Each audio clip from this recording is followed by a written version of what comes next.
I take a full body approach. So I want to see how her feet are moving, her ankles are moving, her knees are moving. We've already checked on the hips, the spine, and then eventually we'll move into the neck.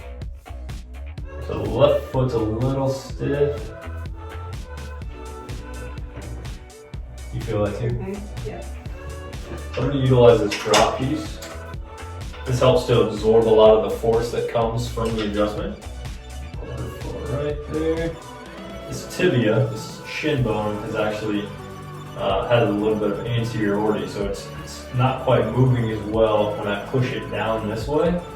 So I'm going to bring her foot up into dorsiflexion, wait for that joint space to open up, and then set it right down.